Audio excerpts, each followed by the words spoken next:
করে বসেছেন। বেয়াদবি মাপ চাই, একটু কষ্ট দিলাম, আপনারা রাগ করলেন। আপনাদের এলাকার মানুষ আলহামদুলিল্লাহ অনেক মুহাব্বিক, অনেক ভালো মানুষ। আল্লাহ তাআলা সকলকে কবুল করে নেন, বলেন আমিন। আর আমার সংক্ষিপ্ত আকারে বুঝতে হবে, অনেক দীর্ঘ আলোচনা ভাই। হযরত মুসাদ্দাদ রাদিয়াল্লাহু তাআলা বিসমিল্লাহির রহমানির রহিম বলে নামটা নিয়া চিরুনিটা উঠাইলেন। ও পর্দার মা, আজকে তো আমাদের জবানে আল্লাহ তাআলার নাম নেওয়া হয় না। আমি আমার রান্নাটা চাপাইছি, বিসমিল্লাহ নাই। কি বিসমিল্লাহ ছাড়া, ওযু ছাড়া আমার রান্না খাওয়াইতেছি আমার পরিবারের যুবকদেরকে, সন্তানদেরকে, আমার পরিবারের লোকজনকে বিসমিল্লাহ ছাড়া রান্না করে খাওয়াইলাম। এ পর্দার মা, আজকে থেকে শিক্ষা নিয়ে নাও, বিসমিল্লাহ বলে রোজুর সাথে যদি রান্না করে খাওয়াই, আল্লাহর কসম করে বলি ওই বরকতি খানা খেয়ে কোন মুসলমান বেনামাজি হবে না, সুদখোর, জিনাখোর, বদকার হবে না। কথা বলেন ঠিক কিনা? আফসোস রে মুসলমান, আল্লাহ পাক রব্বুল আলামিন বললেন ওয়ালা তাকুনু কাল্লাযীনা নাসুল্লাহা ফাআনসাহুম। ও বান্দা, তোমরা যেন আমাকে ভুলে যেও না, ভুলে যেও না। আজকে আমরা তো দুনিয়ার জমিনে এসে আমি আল্লাহকে ভুলে গেছি। আল্লাহু আকবার, কেমন আমার রব। ফেরাউনের মেয়ে বলে, হায় ও মুসাদ্দাদ, কার নাম নিয়ে তুমি চিরুনিটা উঠাইলা? বলে আমি আমার রবের নাম নিয়ে উঠাইছি। বলে তোমার রব আবার কি? ফেরাউনের মেয়ের প্রশ্নের জবাবে হযরত মুসা বলেন, আমার রব হলেন রব্বুস সামাওয়াতি ওয়া মা ফিল আরদি ওয়া মা বাইনাহুমা ওয়া মা তাহতাস সারা। আল্লাহু আকবার, আমার রব হলো যিনি আসমানের রব, যিনি জমিনের রব, যিনি এত দু ভাইয়ের মধ্যে রব, সিদ্ধ ভূগর্ভে মাটির নিচে যারা আছে তাদের রব। তিনি রব্বে ইসরাফিল, রব্বে জিবরাইল, রব্বে মিকাইল, রব্বে আজরাইল আলাইহিস সালাতু ওয়াস সালাম। আমার রব হলেন তিনি যিনি আমাকে সৃষ্টি করেছেন, যিনি তোমাকেও সৃষ্টি করেছেন, তিনি তোমার বাপ দাদাকেও সৃষ্টি করেছেন। বলি সুবহানাল্লাহ। আমার রব তো হলেন তিনি যিনি আমার চোখটাকে লালন পালন করে। আমি জন্মের পর থেকে আমার চোখটা যেদিকে ইচ্ছা সেদিকে ঘোরায়। আমার চোখে কোনো সময় জন্য একটু গ্রীষের প্রয়োজন হয় নাই। আমার চোখের জ্যোতি আল্লাহ তাআলা কমায় দেন নাই। আমার রব তো হলেন তিনি যিনি আমার ফুসফুসে কিডনি শুদ্ধ রেখেছেন, যিনি আমার 3.5 হাত বডি শুদ্ধ রেখেছেন। আমার রব হলেন তিনি যিনি আমার হায়াতের মালিক। আমার রব হলেন তিনি সমগ্র বিশ্ব জগতের মালিক। আমার রব এমন রব, আল্লাহু আকবার, সমগ্র বিশ্ব জগতের রব তিনি আমার রব। আমি তার নাম নিয়ে চিরুনি উঠাইছি। ফেরাউনের মেয়ে বলে, মুসাদ্দাদ, তোমার রব ও আল্লাহ কিভাবে হলো? আমি তো জানি আমার আব্বা, আমার পিতাই হলো তোমার রব। ফেরাউনের মেয়ে তো মাথা গরম, দৌড়ায় গেল, ও বাবা, দুধ কলা দিয়ে তো ঘরের ভিতরে একটা জাতি সাপ আপনি পুষতেছেন। বলে কি খবর? বলে ও যে মশাটা, ও তো আপনাকে রব বলে মানে না। বলে তাই নাকি? বলে হ্যাঁ, ডেকে আনো, ডেকে আনো, প্রহারীটাকে ধরে আনো। মশাটাকে ডেকে এনে বলে, মশাটা, তুমি আমার পায়ে সেজদা করে দাও। সেজদা যদি করে দাও, আমি তোমাকে বাড়ি দেবো, গাড়ি দেবো, আমি তোমার একান্ত বানায় দেব। মশাটা বলে, জালেম, মনে করেছো আমি নাবি? না না, আমি তো যেই রবের কুদরতি কদমে সেজদা দিয়েছি, ভিন্ন কোন কারো কদমে সেজদা দেব না। এরে মুমিন, পর্দার মা, মোসাদায় কথা বলার সঙ্গে সঙ্গে ফেরাউন ডেকে বলে, হে প্রহরীরা, তাকে হাতে পায়ে বেঁধে দিয়ে বেঁধে দাও, প্রহার করতে থাকো। সুদা আঙ্গুলে যদি ঘি না ওঠে, আঙ্গুলটা একটু বাঁকা করতে হয়।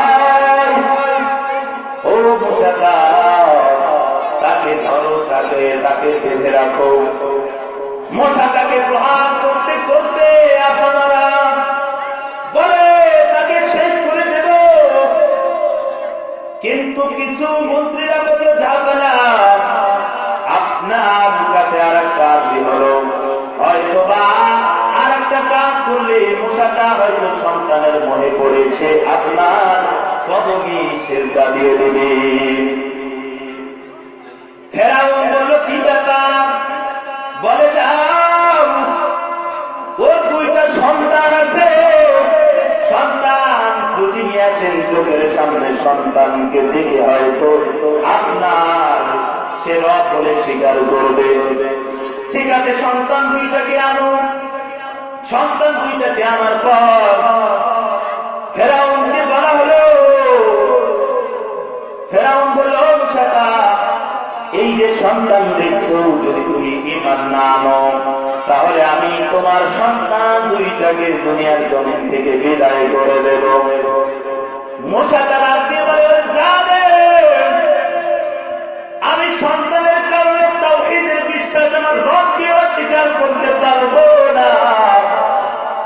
সেমন সন্তান যদি হাজারোটা হয় আর ঈমান রক্ষার্থে যদি আমি সন্তান বিদায় করতে হয়, তাহলে আমি দুনিয়ার জমিন থেকে বিদায় হব, এরপরও আমি ঈমান বিক্রি করতে পারবো না। আল্লাহু আকবার। ঈমানের দাবিতে স্লোগান তোর ময়দানে, কবুল করবে সেই জনে সেই জনে। ঠিক না বলেন? ঈমান, ঈমানের পাওয়ার নিয়া ফেরাউনের সামনে, মুখের সামনে বলে দিল, ফেরাউন ফাকদি ঈমান তোমার যা কিছু তুমি তাই করো, কোনো বাধা নাই। ও ফেরাউন, তবে শুনে রাখো, শুনে রাখো, আমি মূসা যদি ঈমান রক্ষার জন্য দুনিয়া থেকে বিদায় হই, আমি ফের মূসা বিদায় হতে দেরি, কিন্তু আসমানের মালিক আমার জান্নাত দিতে দেরি করবে না। বলে সুবহানাল্লাহ। ও বাচ্চাদের মা, অনেক মা সন্তান হয় না, বারবার কন্যা সন্তান হয়, দৌড়ায় মাজারের কাছে দৌড়ায়, ও বাবা বারবার কন্যা সন্তান হয়, একটা সন্তান ছেলে সন্তান দান করেন বাবা, আল্লাহর কাছে না চাইয়া মাজারের কাছে যাইয়া চাইয়া তার ঈমানটা মাজারে ফালায় রেখে আসে, ঈমানটা ধ্বংস করে দেয়। অনেক লম্বা চওড়া ঘটনা সংক্ষেপে বুঝতে হবে। মূসা রাদিয়াল্লাহু তাআলা আনহার চোখের সামনে টকবক করে ফুটন্ত তেলের ভিতরে ছোট্ট একটা ফুটফুটে সন্তান গুড়গুড় করে হেঁটে বেড়াই, টকবক করে ফুটতেছে তেলের ভিতরে। বড় ছেলেটাকে হাতে পায়ে রশি বাঁধিয়া মায়ের চোখের সামনে সন্তানটাকে তেলের ভিতরে ফেলে দেওয়া হলো। এর পর্দার আড়ালের মা, কত বড় পরিচয় আঘাত লাগতে পারে একটা কলিজার টুকরা 10 দিন গর্ভে ধারণ করে সন্তানটাকে তেলের ভিতরে ছেড়ে দেওয়া হলো। মায়ের চোখের সামনে সন্তানের শরীরটাকে তেলের ভিতরে ছেড়ে দেওয়ার সঙ্গে সঙ্গে তেলের সাথে মিশে যে অগ্নি হাড়গুলো তেলের ভিতরে বাজতেছে, আও মাও করে কান্না করে মূসাটা আল্লাহু আকবার। ফেরাউন ডাক দিয়ে বলে, মূসাটা এখন কেন কাঁদো? আগেই তো বলেছিলাম ঈমান ছেড়ে দাও, তাহলে আমি তোমাকে ঘর দেবো, বাড়ি দেবো, সব করে দেবো।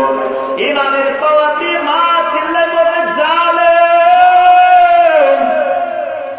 মনে করতেছো আমি সন্তানের কারণে কাঁদি? না না, আমি তো জন্য কাঁদি না, আমি আমার ঈমানটা নিয়ে যদি কবরে যেতে পারি, এমন সন্তান যদি হাজারো সন্তান যদি বিদায় হয়, এমন সন্তান যদি আমার চোখের সামনে হাজারটাও শহীদ হয়ে দুনিয়া থেকে বিদায় হয়, আমি মায়ের পরিচয় মুহূর্তের জন্য কাঁদবে না। আরে জালেম, আমি ওই কারণে কাঁদি না। ও পর্দার আড়ালের মা, এবার সন্তানের রূপটা বের হয়ে যাইতেছে, আর মায়ের রুহানি চোখটা খুলে গেল, বাতুনি চোখ খুলে গেল। আল্লাহু আকবার। বাকি চোখ খুলে গেল, সন্তানের রূপটা বের হইতেছে আর যেন বলতেছে আম্মি আম্মি আসসাবর আল জান্নাহ আল জান্নাহ।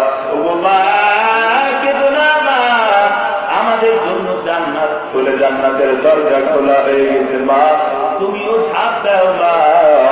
সঙ্গে সঙ্গে আল্লাহ পাক রব্বুল আলামিন জান্নাতের দরজা খুলে দেবে।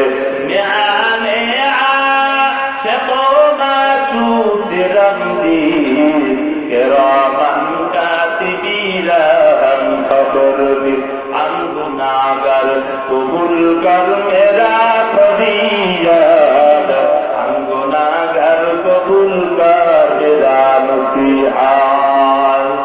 কে বুঝিবে তার খেলা, আল্লাহ বসাইছি প্রেমের মেলা। আল্লাহু আকবার। বড় ছেলেটাও দুনিয়া থেকে বিদায় হলো, ছোট্ট সন্তানটা দুধ পান করে, দুধের জন্য ছটফট করে, সন্তানটাও দুধের জন্য ছটফট করে। দীর্ঘদিন পর্যন্ত মায়ের বুকের দুধ পান করতে পারে না, এজন্য দুধের ব্যথায় মাও ছটফট করে। কিন্তু বাবা, জালেম বাদশা ফিরআউনের হাত থেকে ছোট সন্তানটাও বাঁচল না, মাও বাঁচল না রে ভাই। এর মুমিন আল্লাহর কোরআন পড়তে লাগলে মা, ও মা, মজবুত ঈমান, ছেলেও গেছে, নিজেও দুনিয়া থেকে বিদায় হয়ে গেছে, কিন্তু বাগান ঈমান ছাড়ে নাই, ঈমান ছাড়ে নাই। আজকে নামাজ ভাঙ্গের আলোচনা করা হয়, ওযু ভাঙ্গের আলোচনা করা হয়, কিন্তু বাগান ঈমান ভাঙ্গের আলোচনা করা হয় না। আজকে আমি ওয়াজ করতেছি, বয়ান করতেছি, আপনারা শুনতেছেন, কিন্তু আমার ঈমান আছে কিনা তা তো আমার জানা নাই। এর মুমিন আল্লাহর গোলাম, এজন্য ঈমান ভাঙ্গের কারণগুলো জানতে হবে। ও মুসলমান, তবে হ্যাঁ, একটা এন্টিবায়োটিক দিতে গেলাম, এন্টিবায়োটিকটা হলো যদি সবর থাকে রে ভাই, ধৈর্য ধারণের গুণ যদি থাকে, তাহলে দেখা যাবে ঈমানটা আমার অটল থাকবে। শত মুসিবত, সন্তান চলে গেছে যাক, কত মা বলে ফেলে আমার সন্তানটাকে কি আল্লাহ তাআলা দেখলো না, না বলে সব সময় ব্যবসায় আমার লস হয় না, না লাভ লাভ সব তার পক্ষ থেকে আসে। জোরে চিল্লায় বলেন আল্লাহ তাআলার পক্ষ থেকে ব্যবসায় লাভ লস আসে।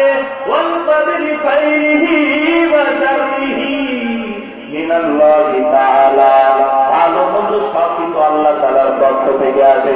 এই জন্য সুখে দুঃখে একমাত্র আল্লাহ তাআলার প্রতি ঈমান আনবো, ভিন্ন কারো প্রতি ঈমান আনবো না। যা চাওয়ার দরকার আল্লাহর কাছে চাবো। এভাবে ঈমানের উপরে সবর থেকে ঈমানটাকে মজবুত বানাতে হবে ভাই। উলামায়ে কিরামের সোহবতে দিয়া ঈমানটাকে বানাতে হবে, ঈমান মজবুত করতে হবে। ঈমান ভাঙের কারণগুলো ইমাম সাহেবের কাছে যে শুনে কোন ঈমান মজবুত রাখতে হবে।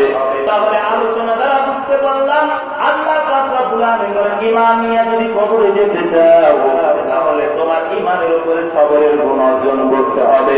কিসে কিসে সবর করবি বলে, 1 নম্বর ঈমানের উপরে সবর, 2 নম্বর ইবাদতের উপরে সবর। এই ইবাদতের উপরে সবর সম্পর্কে যদি আলোচনা করা হয়, তাহলে নিম্নে 1 ঘন্টা সময় তার প্রয়োজন হবে। এরে মুমিন আল্লাহর গোলাম, নামাজের ভিতরে সবর, ইবাদতের ভিতরে সবর, হজের ভিতরে সবর, রোজার ভিতরে সবর, প্রতিবেশীর সাথে সম্পর্কের ভিতরে সবর। আল্লাহু আকবার, যে ইবাদতগুলো করব সবকিছু ইবাদতের ভিতরে থাকতে হবে সবর। নামাজটা যেন আমার ওই দুজক নামক জান্নাত হয়, নামাজটা যেন আমার সবরের সাথে হয়। আমি নামাজ পড়ি কেমন নামাজ, সাহাবায়ে কেরামের নামাজ ছিল কেমন, আল্লাহর পয়গম্বরের জামাতা হযরত আলী রাদিয়াল্লাহু তাআলা আনহু যখন ওযু করতে আসতেন, আল্লাহু আকবার, চেহারাটা বিবর্ণ হয়ে যেত, লাল হয়ে যেত। হযরত আপনি ওযু করতে আসলে, নামাজ পড়তে আসলে কেন চেহারা পরিবর্তন হয়? বলে, জানো কি আমি এখন কার সামনে দাঁড়াইবো? আমি তো দুনিয়ার কার কাছে দাঁড়াবো না, আমি তো দুনিয়ার কোন সরকারের কাছে না, নেতা গুলোর সামনে নয়, কোন জজ ব্যারিস্টার সামনে দাঁড়াবো না, আমি তো কাদের পুত্র আল্লাহ তাআলার সামনে দাঁড়াইবো। এরা মুমিন দিলে কি একবার চিন্তা করেছি আমি যে নামাজ পড়তে দাঁড়াচ্ছি কার সামনে দাঁড়াচ্ছি? নামাজে দাঁড়াইয়া যে বলি ইয়্যাকা না'বুদু ওয়া ইয়্যাকা নাস্তাঈন, ও আল্লাহ ইয়্যাকা না'বুদু, এখন নামাজ পড়তেছি, ফজরে পড়তেছি, আবার জোহরে এসে পড়ব, আমি জুমার নামাজ পড়তেছি, আমি কিন্তু সুন্নত পড়ে আবার বের হব। কিন্তু ভাই অনেক যুবক আছে জুমার নামাজটা পড়েই দৌড় মারে আসে না, সুন্নত না পড়ে চলছে। এর মুমিন আল্লাহর গোলাম, নামাজে যেন আমি বলতেছি আল্লাহ জুমার নামাজ যেভাবে পড়তেছি আসরের নামাজ কিন্তু আবার এসে পড়বো, কত বড় গাদ্দারি, কত বড় চিটারি আমি করতেছি নামাজের ভিতরে। আল্লাহ তাআলাকে বলে আমি ফজরে পড়তেছি, আমি কিন্তু আবার জোহরে এসে পড়বো। কিন্তু ভাই না না, কই দেখি তো না, জুমার নামাজে আসে, আর ফজরের রাত্রে আসে, সবে বারাতে আসে, আর দুই ঈদের নামাজ পড়ে। ওই দুই ঈদের নামাজে আমি যে পড়তেছি ইয়্যাকা না'বুদু, এখন পড়তেছি আবার পড়বো, এখন পড়তেছি আবার পড়বো, কেমন মৃত্যু আসার আগ পর্যন্ত আমি নামাজ পড়বো।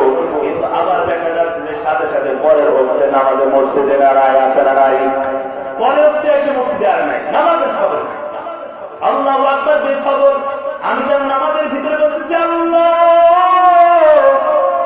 আমি নামাজের ভিতরে যেন নজর হেফাজত করছি, চায়ের দোকানে যে কিন্তু আবার নজর হেফাজত করব, আমি কিন্তু রাস্তায় যেও নজর হেফাজত করব, আমি নামাজের ভিতরে যেন কাঁধে কাঁধ মিলাইয়া কারোর সাথে দ্বন্দ্ব নাই নামাজ পড়তেছি, আমি কিন্তু বাইরে যেও এমন ভাবে মিল মহব্বতের সাথে নামাজ পড়বো।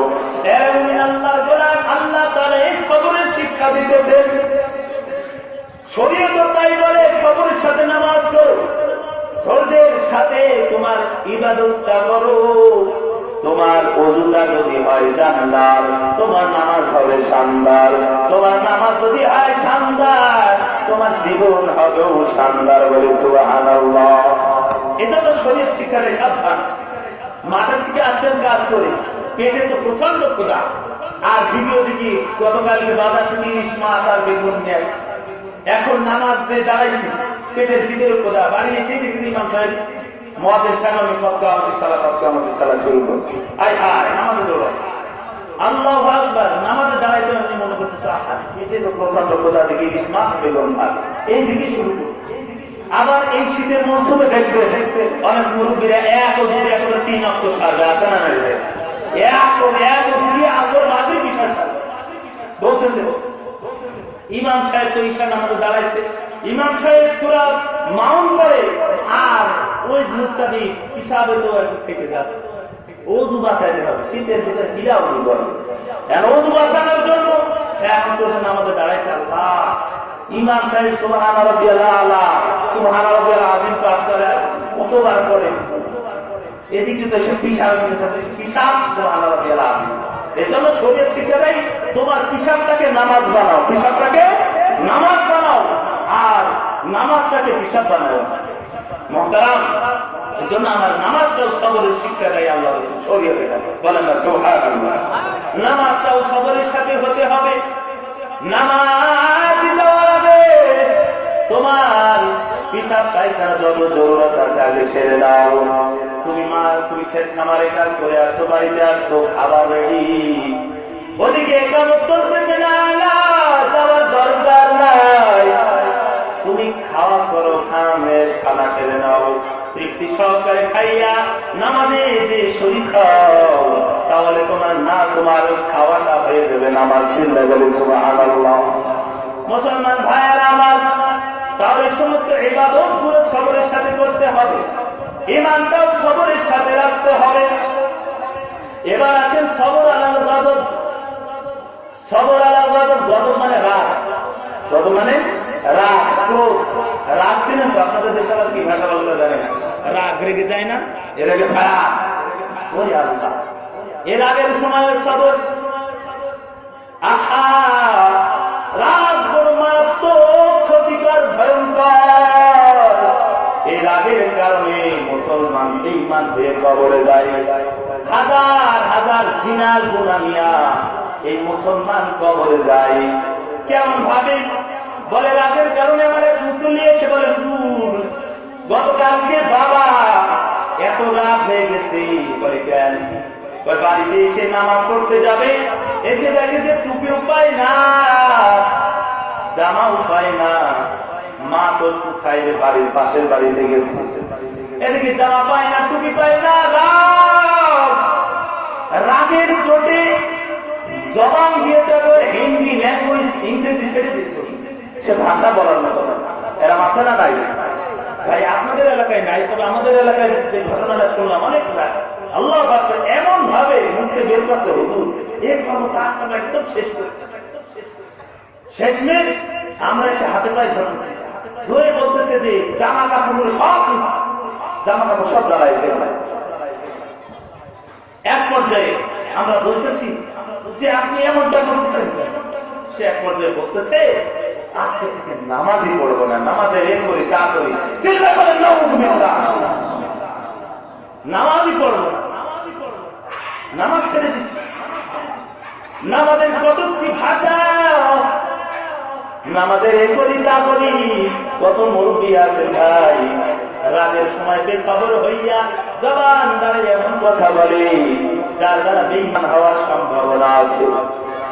মুসলমান, আমার মাদ্রাসাতে ফতোয়া বিভাগের প্রায় তো দরখাস্ত আছে, প্রায় দরখাস্ত আসে, বলে হুজুর রাগের মাথায় বিবিকে তো দিয়ে ফেলাইছি, কাজ ছেড়ে ফেলাইছি, কি কয় এত রাগ হয়েছে, বিবিকে বলছে বিবি তুমি 1 তালাক 2 তালাক 3 তালাক, তোমার 14 গোষ্ঠী সহ তালাক, 3 তালাক মেরে ফেলাইছি, হুজুর ফতোয়া দেন।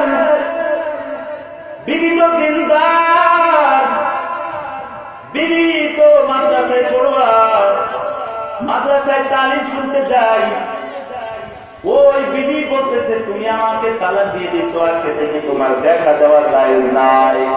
আমি চললাম, 3টা ছেলে মেয়ে, ছোট্ট ছোট্ট সন্তান, তুমি এবার দেখাশোনা করো, তুমি আমারে তালাক দিছো, আমি বাপের বাড়িতে গেলাম।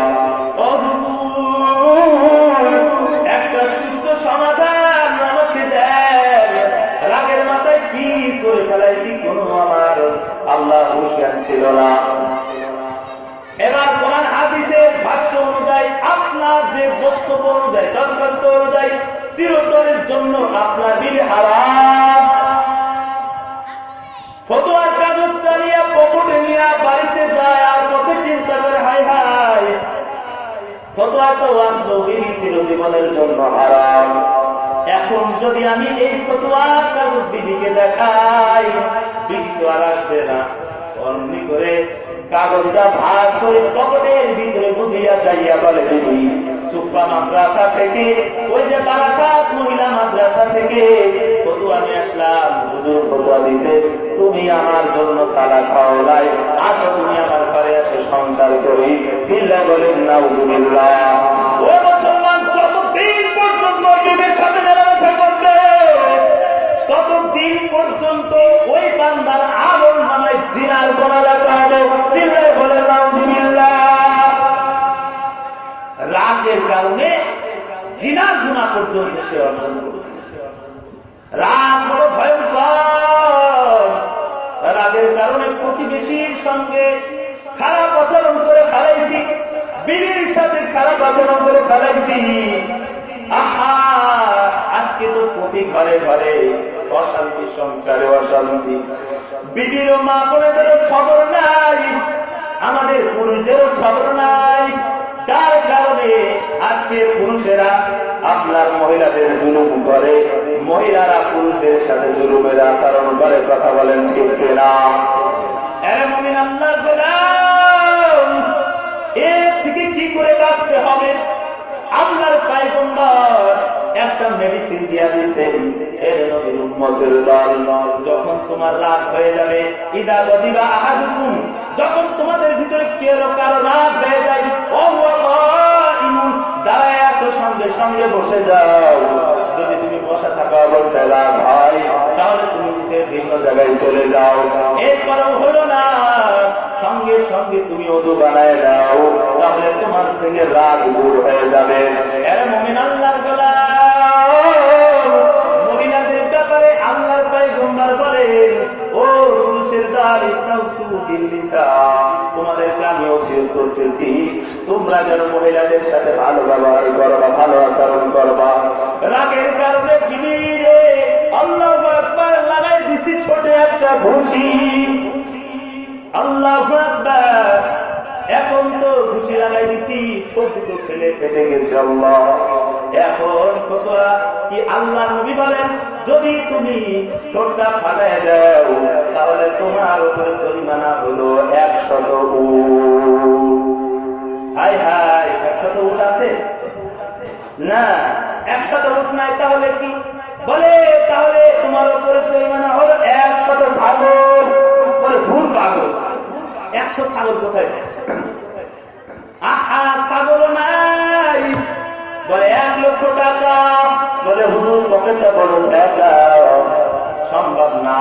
তার মানে আল্লাহ পয়গম্বর বলেন, ও উম্মতের দল, তার মানে তোমার বিবিকে তুমি আঘাত করতে পারবে না। সুবহানাল্লাহ। মা বোনেরা তো বড় খুশি। হ্যাঁ, মা বোনেরা তো দেশের গুরু, তাদের ওয়াজ করারও দরকার শুরু। কথা বলেন ঠিক কিনা? এবছর আমি শুধু মা বোনদের পক্ষে বলতেছি, চিল্লায় বলে না সুবহানাল্লাহ। আর মা বোনদের গত বছর সব মা বোনদের বিপক্ষে বলেছে। তার কারণ মা বোনেরা তো দেশের গুরু, মা বোনদের ওয়াজ করা দরকার এখন শুরু। কথা বলেন ঠিক কিনা? ভাইয়েরা আমার, কিন্তু মা বোনদের সম্পর্কে এখন আলোচনা করলে আর সময় আলোচনা শেষ করতে পারবো না। এর মুমিন আল্লাহর গোলাম, মা বোনদের সঙ্গে ভালো আচরণ করো। আল্লাহর পয়গম্বরের নির্দেশ, আল্লাহ তাআলার নির্দেশ। মা বোনদের তুমি মারতে পারবা না? হ্যাঁ, মারতে পারবা, তবে তোমার চেহারা, মাথা, চুল ধরে আল্লাহ করে পিঠে রানে এগুলো মারতে পারবা না। আবার মারবা কেমন করে? আমাদের দেশে আছে কেউ নাংলা পাচন বলে, গরুদের খেলায় যায়, এটা কি বলে আমাদের দেশে? ওই লাঠি দিয়ে আল্লাহ আল্লাহ, এই লাঠি দিয়ে বউর পিটায়। আছে না নয়? ভাইয়েরা আমার, আল্লাহ পয়গম্বর বলেন, না না, ওই হেলো লাঠি না, ওই নাংলা পাথর দিয়ে তুমি মারতে পারবা না। 1 বিঘা লাঠি হবে। কয় বিঘত? 1 বিঘা। 1 বিঘা লাঠি। আবার লাঠিটা হবে তুলার মতো নরম। কিসের মতো নরম? এরকম ভাবে নরম হতে হবে।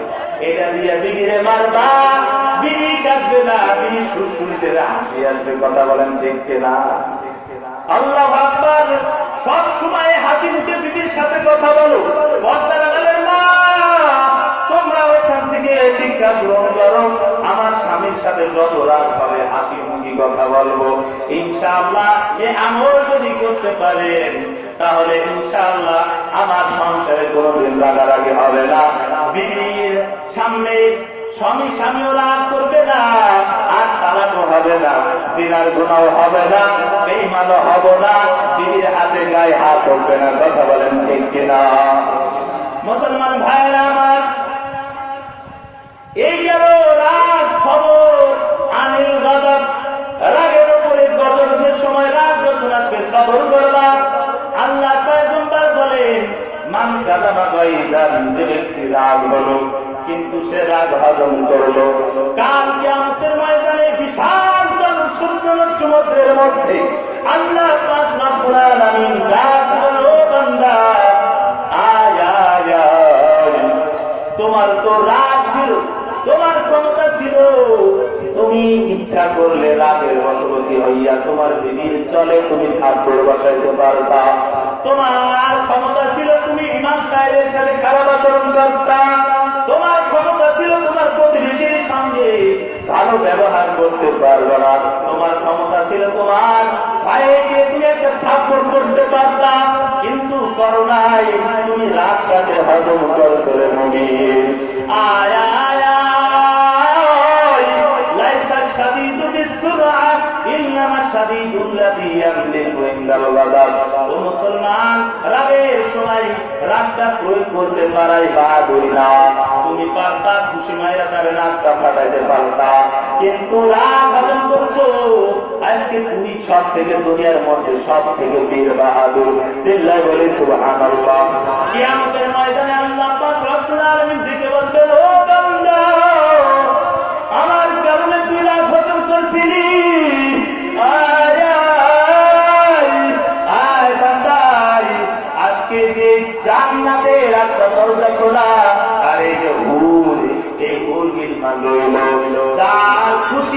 যার পছন্দ হয় তুমি সেই হুর নিয়ে তুমি তোমার চিরস্থায়ী জান্নাতে প্রবেশ করো। চিল্লায় বলেন সুবহানাল্লাহ, আর করে চিল্লায় বলেন সুবহানাল্লাহ। রাত হজম করছে, আল্লাহ পাক রব্বুল আলামিন যা হুর গিলমান সব রইল, জান্নাতের দরজা খোলা, যাও আজকে জান্নাতে তুমি যা যেই হুর যে কটা হুরের প্রয়োজন নিয়ে যাও। কিয়ামতের ময়দানে আল্লাহ তাআলা বলেন ইন্নামা ইউওয়াফাস সাবিরুনা আজরাহুম বিগাইরি হিসাব।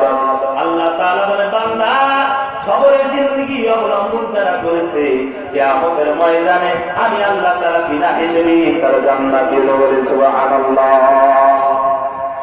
মুসলমান ভাইয়েরা আমার, এই রাত সম্পর্কে অনেক বিস্তারিত আলোচনা সংক্ষেপে শেষ করলাম। এবার আসেন গুনাহ, সবর আনিল মাসিয়াত। গুনাহ থেকে আমাদের ধৈর্য ধারণ করতে হবে গুনাহের উপরে। আমার গুনাহের কারণে আমি হাত নাপাক করে ফেলাইছি, আমার গুনাহের কারণে আমার জিহ্বা নাপাক, আমি গুনার ধুলাবালি আমার শরীরে জড়জড় করে। মুসলমান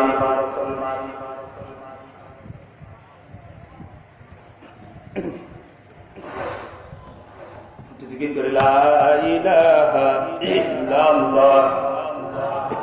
ভাইরা আমার, এই খালি জায়গা আমরা আল্লাহর জন্য, শয়তানের মহব্বতে হয় খালি জায়গা রাখবো। মিস্টার শয়তান, ইবলিস শয়তান বঙ্গোপসাগর পাড়ি দিয়ে এই শীতের মৌসুমে আসবে, মাঝখানে একটু জায়গা দেবো। মিস্টার শয়তান একটু শীতের মৌসুমে একটু গরম নেবে, এজন্য হয় খালি জায়গা খালি রাখবো। আর যদি আল্লাহ তাআলার মহব্বতে জান্নাতের জায়গা যদি আমি সুগাম করতে চাই, প্রশস্ত করতে চাই, আমার খালি জায়গা পূরণ করতে হবে। কথা বলে ঠিক কিনা? আসেন জিকিরের সাথে সাথে এই খালি জায়গা পূরণ করে আল্লাহ আল্লাহ। এবার আসেন সবর আনিল মাসিয়াত। গুনাহের উপরে সবর করতে হবে। ও যুবক, আল্লাহু আকবার, আল্লাহু আকবার। আমি গুনার ভিতরে চতুর্পাশে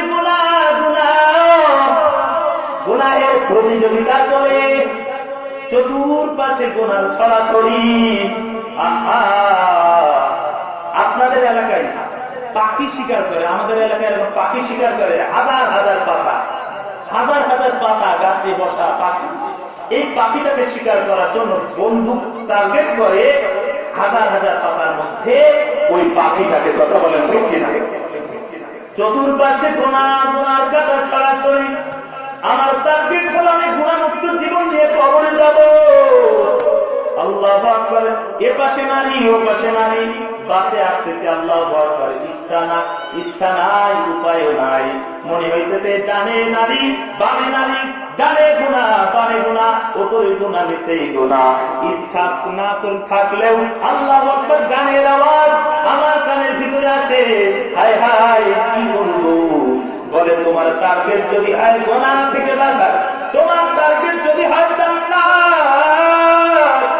ও মুসলমান, চতুর্দিকে গুনাহ, কিন্তু আমার গুনাহ থেকে বাঁচতে হবে।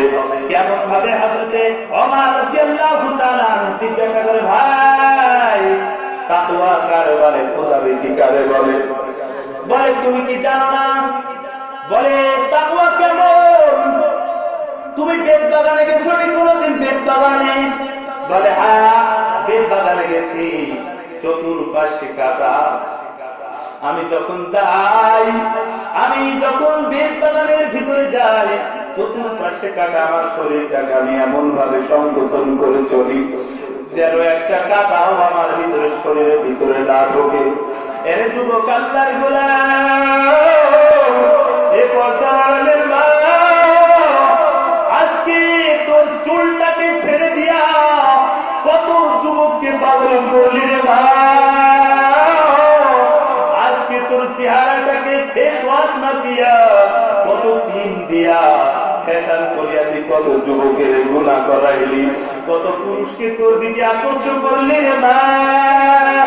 ভেবে দেখো, একদিন এমন সময় আসবে রে, আল্লাহু আকবার, এই চোখের দিয়ে যে কত গুনাহ করলাম, এই চোখের ভিতরে একদিন ভাই এমন পোকা শত শত হাজার হাজার পিঁপড়াগুলো আমার চোখের মনেগুলা টুকরায় টুকরায় খাবে।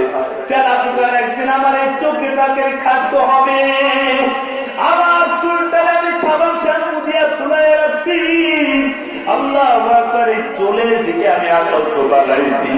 একদিন আমার চুলগুলো খসে খসে পড়বে, রক্ত আর খুদের ভিতরে ভাসবে রে ভাই। একদিন আমার এই চেহারাটা, যেই চেহারাটাই যদি একটু ময়লা পড়ে সঙ্গে সঙ্গে পরিষ্কার করে ফেলায়, আমার চেহারায় যদি একটু দাগ থাকে, এই চেহারাটাকে আমি কত ক্রিম মাখিয়ে পরিষ্কার করি, এই চেহারা একদিন পচে খসে যাবে রে ভাই। আল্লাহু আকবার, এই চেহারা একদিন পোকামাকড় দংশন করবে, আমার চামড়াগুলো খসে খসে পড়বে, আমার রক্ত পুঁজের মধ্যে আমার চেহারাটা বাসবে রে ভাই। ও মা, ও মা, অনুরোধ করে বলি রে মা, এখন বুঝমনটারে বোঝাও রে মা। আমার একদিন এমন মরণ আসবে, আমার মরণের সময় তো আমার স্বামী যাবে না বিবির সাথে। আল্লাহু আকবার, স্বামীর সাথে যাবে না বিবি, সন্তান আদরের পরিবার টুকরা সন্তান যাবে না।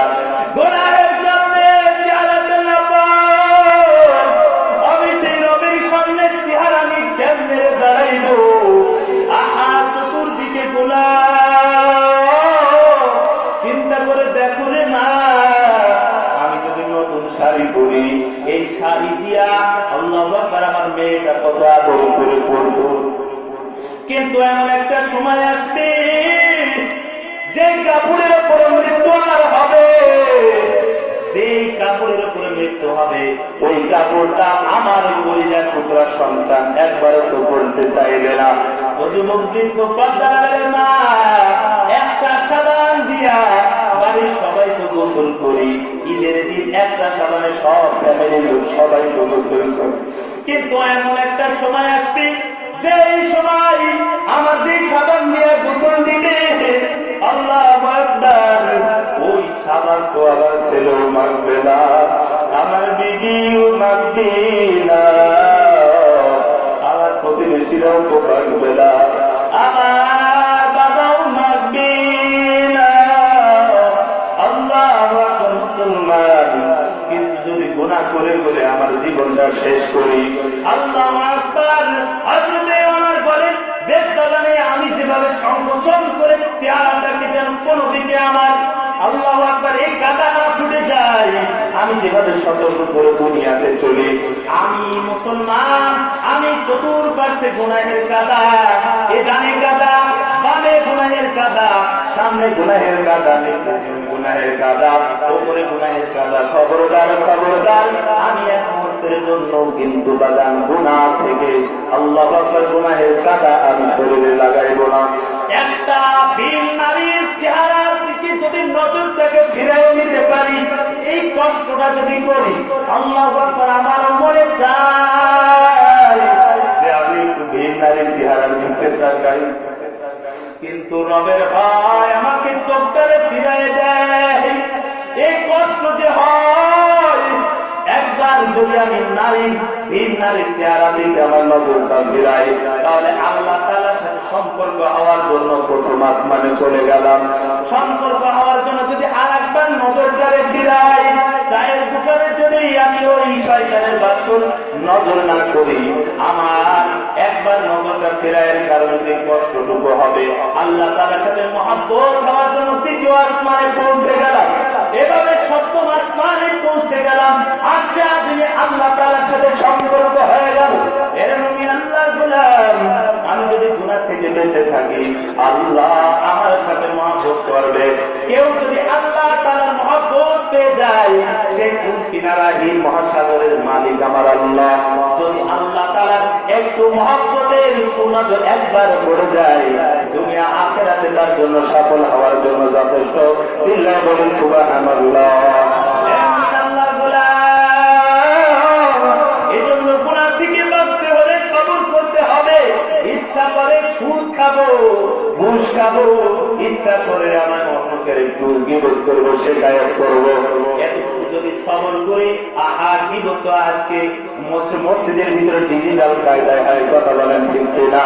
গীবত সম্পর্কে আলোচনা করতে গেলে নিম্নে 1 ঘন্টার প্রয়োজন, সেদিকেও যেতে পারবো না রে ভাই। এজন্য সমস্ত গুনাহ থেকে সবর করতে হবে, মনটারে বুঝাইতে হবে মন, একদিন তো দুনিয়ার রং তামাশা সব কিছু শেষ হয়ে যাবে। আমার জন্য না জানি কাপড়ের কাপড় রেডি হয়ে গেছে দোকানে, আমার জন্য না জানি ফ্যাক্টরিতে সাবান রেডি, আমার জন্য না জানি ঝাড়ে বাসটা পেকে গেছে ভাই, এজন্য না জানি কখন মৃত্যু এসে যায়। সবরের সাথে সমস্ত গুনাহগুলি জিকির করে লা ইলাহা ইল্লাল্লাহ, লা ইলাহা। আমার শ্রদ্ধেয় ওস্তাদজি মৌলানা আবু জাফর সিদ্দিকী সাহেব চলে আসছে, আসলে বিয়াদবি মাফ চাই তো অল্প 10 মিনিটের ভিতরে ভাই আমার আলোচনা তো অনেক দীর্ঘ আলোচনা সংক্ষিপ্ত করতে যে সব ছেড়ে দিতে হয়েছে। এখন বিষয় হলো যে ঈমান টিকায় রাখার জন্য যত প্রকার মুসিবত আসুক না কেন, সমস্ত মুসিবত আল্লাহ তাআলার জন্য তোকে পেতে নেব। রাসূলের কটুক্তিকারী দুশমনের সাথে যুদ্ধ করতে গিয়ে যদি আমার এক পাও চলে যায়, আমার হাত চলে যায়, এরপরেও আমি রাসূলের মহব্বত আমার কলিজায় জিয়ে রাখবো। রাজি আছেন তো ইনশাআল্লাহ? ভাইয়ের আমার, এজন্য ঈমান মজবুত রাখবো। ঈমানের ভিতরে কোন রকম শিরকের গুনাহ করা যাবে না। এই যে ঈমানের ভেজাল, এই শিরক সম্পর্কে আলোচনা যদি আপনারা অনেক আলোচনা শোনেন, শিরক সম্পর্কে আলোচনা করতে গেলে ঘন্টা কেটে যায়, সেটাও ছেড়ে দিয়েছি। ভাইয়ের আমার, গেল ঈমানের উপরে সবরের সাথে আমার চলতে হবে। সবর আলার ইবাদত, সমস্ত ইবাদতের উপরে আমার ধৈর্য ধারণ করতে হবে, সবরের সাথে ইবাদতটা করতে হবে। 3 নম্বর সবর আনিল গাদাব, রাগের কারণে যে কি পরিমাণ ক্ষতি ভয়ঙ্কর, বিবি পর্যন্ত তালাক হয়ে যায়। আর এই দুনিয়ার মহব্বতে পড়ে ছেলে মেয়ে কি করবো না করবে এই কারণে আবার ওই বিবির সাথেই সংসার করবে। ভাইয়ের আমার, জিনার গুনাহ পর্যন্ত। এবার সবর আনিল মাসিয়া, সমস্ত গুনাহ করতে মানুষ মনেই চায়। ভাইয়ের আমার, এর জন্য মেডিসিন আছে, সামনে বলবো ইনশাআল্লাহ। গুনাহ থেকে আমাকে বেঁচে থাকতে হবে, সমস্ত গুনাহ থেকে বেঁচে থাকতে আল্লাহ পাক রব্বুল আলামিন কবুল করে বলে আমিন। ভাইয়ের আমার, তাহলে যে আলোচনার মূল ছিল যে 1 নম্বর কথা হলো হায়াত খুব সংক্ষেপ, কবর আমাকে যেতে হবে। মৃত্যু নামক দরজা দিয়ে কবর নামক গাড়িতে চড়ে আমাদের টার্গেট হলো জান্নাতে যাওয়ার। কোথায় যাওয়ার? সকালে জান্নাতে যাওয়ার ইচ্ছা আছে তো সকলে? আমরা সবাই নবীর উম্মত, জান্নাতে যেতে চাই। কারা কারা জান্নাতে যাবেন? হাতে লাগাতেন সবাই, হাতে লাগাতেন সবাই। দিন ইসলামের পথে থাকবো, আল্লাহু আকবার বলেন সবাই। নারে তাকবীর। মুহতারাম, এজন্য জান্নাতে আমাকে যেতে হবে। সব আলোচনার সার সংক্ষেপ হলো জান্নাতে যে আমি যাব, ঈমানের আমল, ঈমান নামক সম্পদ, তারপরে সবরের সঙ্গে সমস্ত ইবাদতও করলাম, গুনাহ থেকেও বেঁচে থাকলাম, নামাজও পড়লাম, সব কিছু করলাম। এখন সবর নামক সবরের প্যাকেট দিয়ে প্যাকেটিং করে আমি কবর পর্যন্ত পৌঁছাবো। যাবো কোথায়? জান্নাতে। এখন আমি নামাজ পড়ি, রোজা করি, সবকিছু করি মুহতারাম, কিন্তু যেতে হবে আমাকে জান্নাতে। এইগুলো আমাকে কবর পর্যন্ত পৌঁছাতে হবে। কিন্তু ভাই, মাঝে একটা সমস্যা আছে। সমস্যাটা হলো, আপনারা জানেন যে এই বিয়ে বাড়িতে যাবে, এই যে শীতের মৌসুমে আসছে, আপনাদের এলাকায় এটা করে কিনা জানি না, শীতের মৌসুমে শ্বশুরজি বিভিন্ন পিঠা এগুলো বাড়ি থেকে নিয়ে, তারা ফল এগুলো নিয়ে, শীতের পিঠা নিয়ে যায় জামাই বাড়িতে। কোথায় যায়? জামাই বাড়িতে। কিসে করে নিয়ে যায়? প্যাকেটে করে নিয়ে যায়। আমরা ঈমান আমল এইগুলো প্যাকেটে করে নিয়ে যাচ্ছি, সবর নামক প্যাকেটে। যেতে হবে জান্নাতে, কিন্তু এইভাবে আমি চলতেছি আমার হায়াত যতদিন থাকে ওই পর্যন্ত। বিয়ে বাড়িতে যাইতেছি, যাওয়ার পথে কিন্তু ভাই একটা কুত্তা আছে। কি আছে? ওইটা কিন্তু পরে ছাড়বে না। বিয়ে বাড়ি যাওয়ার প্রথম গ্রামেই ওতে হেঁটে যেতে হবে। এখন কুত্তা নামক এই কুত্তা কিন্তু আমার ছাড়ে না, খেলবা শুরু করে। এই জন্য আমরা সাথে করে নিয়ে যাই কিছু লাঠি, কি নিয়ে যাই? একটা সাথে করে লাঠি নিয়ে যাই, সাবধানে ব্যাগ ট্যাগ রয়েছে, খাবার টাবার, বিয়ের বাড়িতে আমার এইসব মিষ্টি মিঠাই বাড়িতে নিয়ে যেতে হবে, একটা লাঠির প্রয়োজন, লাঠির সাথে করে নিয়ে যাই। আমি আমার ঈমান আমল নিয়ে যাব, চলতেছি, সবার সাথে চলতেছি, পথে মধ্যে কিন্তু শয়তান নামক কুত্তা আমার এসে আঘাত করতে পারে, আমার দ্বারা গুনাহ করাইতে পারে, আমার দ্বারা রাগের বশবর্তী হয়ে আমার বিবির সাথে খারাপ আচরণ করাইতে পারে, ওলামায়ে কিরামের সাথে বেয়াদবি করাইতে পারে, ইমাম সাহেবের সাথে বেয়াদবিমূলক আচরণ করাইতে পারে, আমার দ্বারা বেনামাজির গুনাহ হয়ে যেতে পারে, সুদের গুনাহ হয়ে যেতে পারে। কিন্তু বাজান, এই শয়তান নামক কুত্তাকে তাড়ানোর জন্য ওলামায়ে কিরামের হযরত একটা মেডিসিনের কথা বলেন, সেটা হলো কুরআনুল কারীমের ভিতরে কোরআন নামক ফার্মেসিতে ঢোকেন, আল্লাহ তাআলা কুরআনুল কারীমের ভিতরেই বলতেছেন, শয়তান নামক কুত্তা যখন তোমার আঘাত করতে চায়, অসওয়াসা দেয় যে ভিন্নার সামনে আছে, একটু তাকাও ইমাম সাহেব, একটু তাকাও, আমি তো হুজুর খালি চিন্তা করে একটু দেখি কিভাবে দেখি, আর চোখে যেন কেউ না দেখে। কথা বলে ঠিক কিনা ভাইয়ের আমার নিজের ইসলামের জন্য বলতেছি, আমার নিজের ভিতরে কোনো আমেল না, আসলে আমি বয়ানের কোনো কাবেল না, নিজের বয়ান নিজেই করতেছি। মহতারাম দোস্ত, আমি মারাত্মক রুগী, এই রুগীর জন্য আমি দৌড়তেছি। ভাইয়ের আমার, এখন গুনাহ আমাকে করাইতে পারে, কিন্তু যখন গুনাহ সামনে আসবে তখন আল্লাহ তাআলা বলেন, সাথে সাথে বলে নাও, আউযু বিল্লাহি মিনাশ শাইতানির রাজীম। তোমার সামনে গুনাহ সামনে সামনে, আউযু বিল্লাহ, আল্লাহ তাআলার কাছে বিতাড়িত শয়তান থেকে তুমি পানা চাও। এটা হলো তোমার লাঠি, লাঠি নিয়ে তুমি যখন আউযু বিল্লাহ লাঠি নিয়ে উঁচা করলা, শয়তান কিন্তু একটু ভেঙে গেল। কিন্তু বাগান কুকুর যখন তাড়া করা হয়, একটু দৌড় দিয়ে আবার পিছন দিকে তাকায় যে লাঠিটা ফালাইলো কিনা, অমনিতে যখন ফালাই দিছে আবার দৌড়ে কিন্তু আসে। এই জন্য আল্লাহ পাক রব্বুল আলামিন বলেন, তোমার জন্য আর একটা প্যারাসিটামল, তোমার জন্য আর একটা মেডিসিন হলো, যখন তোমার শয়তান গুনাহ করবার জন্য বলে, যখন তুমি রাগের বশবর্তী হইয়া বিবির সাথে খারাপ আচরণ করার জন্য বলে, অমনিতে তুমি লা হাওলা ওয়ালা কুওয়াতা আল্লাহু আকবার খেজে দ্বারা তুমি গুগুরতে দাবলায় বড় করো। এর মুসলমান সংক্ষিপ্ত বুঝতে হবে, এবার আমি চলতেছি, আউযু বিল্লাহ লাঠিও আছে, মুগুরও আছে, সামনে অগ্রসর হইতেছি, অগ্রসর হওয়ার সময় কিন্তু এখন অন্ধকারে, অমনিতে শয়তান আমাকে কিন্তু আঘাত মারতে পারে, আমার দ্বারা গুনাহ হইতে পারে।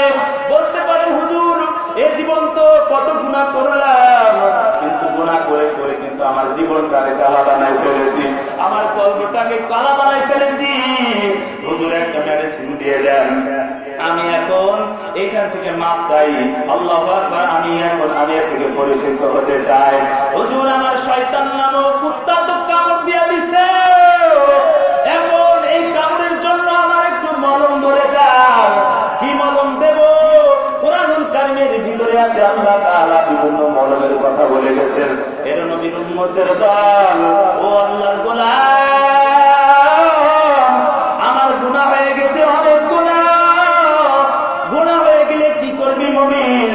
আল্লাহর পয়গম্বর বলেন, তোমার গুনাহ হয়ে গেছে, তুমি তো ওযু করো, ওযু আবার ভেঙে যায়, তাহলে যখন ওযু ভেঙে যায় আবার ওযু করো, তোমার দ্বারা আমার দ্বারা গুনাহ হয়ে গেছে রে মুমিন, গুনাহ থেকে আবার তুমি তওবা করে দাও, তওবা নামক মলম তুমি লাগাইয়া দাও, তওবা কি পড়বা তুমি গভীর রাতে, আল্লাহ পাক রব্বুল আলামিনের কাছে দুহাত তুলে কামনা করবে, ওর আসমানের মালিক, ও জমিনের মালিক, আমার জীবনটারে আমি গুনার ভিতরে কাটাইছি, আল্লাহ কত নাফরমান করেছি, আমি তোমার একজন নাফরমান গোলাম, গভীর রজনীতে তোমার দরবারে তোমার হাত বাড়াইলাম, আয় আল্লাহ তোমার কাছে আমি তওবা করি, খাস দিলে আল্লাহ আমার তওবাটা তুমি কবুল করে দাও, সমস্ত গুনাহ আল্লাহ তুমি আমার মাফ করে দাও। ওগো আসমানের মালিক, তোমার নাম না রহমান, তোমার নাম না গফফার, তোমার নাম না সাত্তার, ওই সাত্তার ইস্তার নামক চাদর দিয়া আমার জীবনের সমস্ত গুণাগুলো ঢাকিয়া আমারে পাক সাপ বানায় দাও। গভীর রজনীতে যদি এই চিন্তা করে দুই গুণা বাড়ি ফেলাইতে পারো মুমিন, আল্লাহ পাক রব্বুল আলামিন সমস্ত গুণা মাফ করে দেবেন। এই একবার তওবা যদি খাদ্যের হয়, আল্লাহ পাক রব্বুল আলামিন বলেন তোর যদি গুনাহ যদি আসমান সমান হয়ে যায়, সাগরের ফেনা পরিমাণ হয়ে যায়, আমি আল্লাহ পাক রব্বুল আলামিন ক্ষমা করে দিতে পরোয়া করি না। বলি সুবহানাল্লাহ। ও মুসলমান, যখন শরীরে ময়লা লেগে যায় সাবান দিই, একবার সাবান দিলে সমস্ত ময়লাগুলো ধুয়ে মুছে পরিষ্কার হয়ে যায়।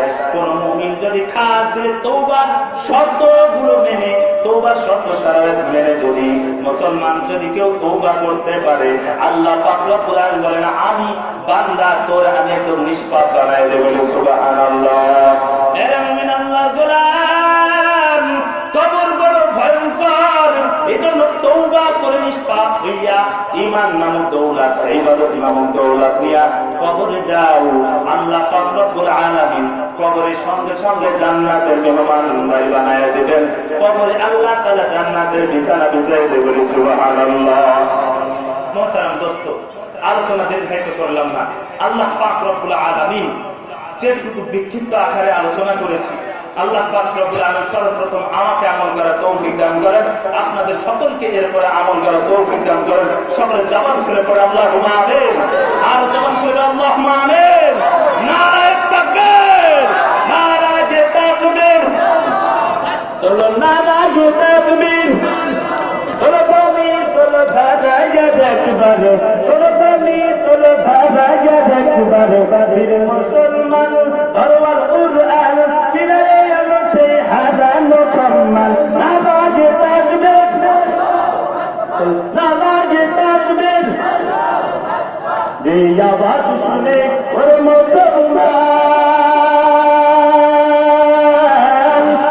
কাঁপিত কাপড় বেঈমান, যে আওয়াজ শুনে ওর মুসলমান কাঁপিত কাপড় বেঈমান। দাউরে সেই হুঙ্কার বাংলা যাবার, দাউরে সেই হুঙ্কার কাশ্মীরে যাবার, দাউরে সেই হুঙ্কার বার্মা যাবার, দাউরে সেই হুঙ্কার খুলনা যাবার।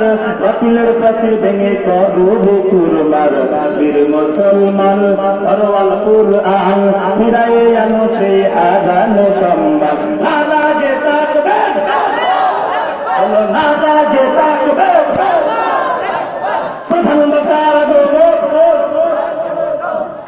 আপনাদের মতো এখানে এই এলাকায় যে পরিমাণ মাহফিল হয়, আমাদের ওদিকে এলাকায় তোমরা এই পরিমাণ হয় না। আপনারা আগে পর্যন্ত শিক্ষিতই হলেন না। মহতারাম দোস্ত, আমার উস্তাদজি মহতারাম বারাসাত মহিলা মাদ্রাসার সম্মানিত মুহতামিম প্রিন্সিপাল সাহেব, আমার শ্রদ্ধেয় মুরব্বী, তালিমি মুরব্বী জনাব হযরত মাওলানা আবু জাফর সিদ্দিকী সাহেব, আপনাদের জন্য একটা গর্ব। আমি তো মাঝে মধ্যে চিন্তা করি যে এলাকার একটা গর্ব যে হযরতের মতো একজন সন্তান আপনাদের এই এলাকায়। সারা বাংলায় হযরতের সফর।